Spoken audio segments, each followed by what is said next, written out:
ایک دودھ والا جو کہ ایک جوان لڑکا تھا، وہ کچھ ماہ سے ایک محلے میں دودھ دے رہا تھا۔ لڑکا بہت خوبصورت تھا۔ وہ کسی کو ماں جی کہتا تو کسی کو باجی جی اور کسی کو انکل جی کہہ کر بات کرتا۔ سب کی بہت عزت کرتا تھا۔ سب لوگ اس کے دودھ سے بہت خوش تھے کیونکہ وہ اس میں کوئی ملاوٹ نہیں کرتا تھا اور اس وجہ سے وہ دودھ کا دام بھی اپنی مرضی کا لیتا تھا۔ اس بات سے کسی کو کوئی مسئلہ نہیں تھا۔ جس محلے میں وہ دودھ دیتا تھا وہاں اسلم نام کا ایک کرایہ دار رہنے آیا۔ اس نے دودھ والا لگوانا تھا تو محلے والوں سے پتا چلا کہ ایک جوان جس کا نام احمد ہے وہ یہاں سب کو دودھ دیتا ہے اور اپنی مرضی کا دام لگاتا ہے، مگر اس کے دودھ میں ایک خاص بات یہ ہے کہ وہ ملاوٹ نہیں کرتا۔ اسلم اور اس کی بیوی اس سے دودھ لینے کے لیے راضی ہو گئے۔ اگلے دن اسلم نے احمد سے 2 کلو دودھ کی بات کی اور دودھ لینا شروع کر دیا۔ احمد روز اسلم کے گھر 2 کلو دودھ دیتا۔ روز صبح 7 بجے احمد دروازے پر بیل دیتا تھا۔ اسلم یا اس کی بیوی احمد سے دودھ لیتی۔ ایسے ہی 4-5 ماہ گزر گئے۔ ایک دن احمد دودھ دینے آیا تو دروازے پر بیل دی اور ایک بہت خوبصورت لڑکی منہ کو چھپا کر دودھ کا برتن لے کر کھڑی تھی۔ احمد کی سانس جیسے رک گئی ہو۔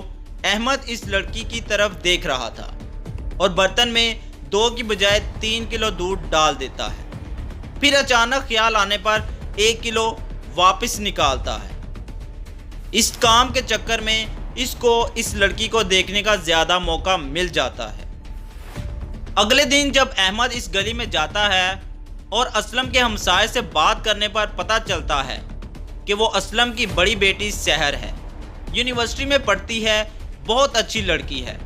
محلے کے بچے بھی اس کے پاس پڑھنے جاتے ہیں۔ اسلم اور اس کی بیوی شہر اپنے رشتہ داروں کے پاس گئے ہیں، اس لیے اس کی بیٹی دودھ لیتی ہے۔ احمد جب پھر اس گھر میں گیا تو سحر دروازے پر آئی۔ احمد نے انگلش میں سحر سے بات کی جس سے سحر کو پتہ چلا کہ یہ لڑکا تو پڑھا لکھا لگتا ہے۔ وہ دودھ لے کر جلدی اندر چلی گئی۔ اب روز سحر دودھ لینے آتی کیونکہ اس کے امی ابو گھر نہیں تھے۔ احمد روز سحر سے کسی نہ کسی بہانے سے بات کرتا۔ سحر کو بھی اس کا بات کرنا اچھا لگتا، مگر وہ اپنے ابو سے ڈرتی بھی تھی۔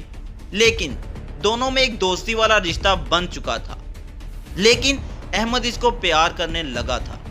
احمد نے جب یہ بات سحر سے کی تو وہ جلدی سے اندر چلی گئی اور پھر دودھ لینے اپنے چھوٹے بھائی کو بھیج دیتی تھی۔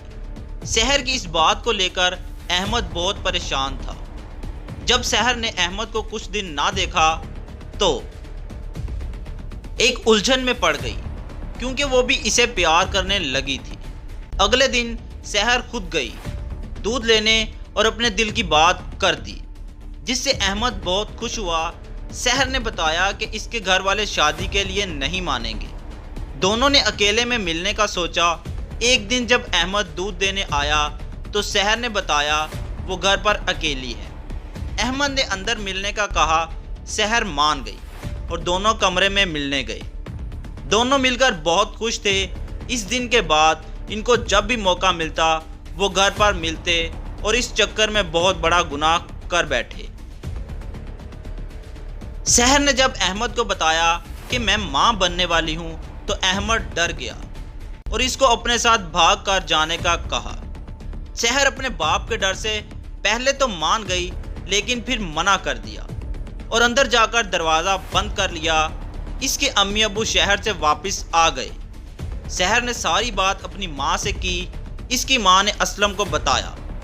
اسلم نے سحر کو بہت مارا اور احمد کے خون کا پیاسا بن گیا۔ اپنی بیٹی کو ایسا روتا دیکھ کر اسلم کی آنکھوں میں آنسو آ گئے۔ اس نے احمد کو اپنے گھر بلایا۔ دونوں نے شادی کا فیصلہ کیا۔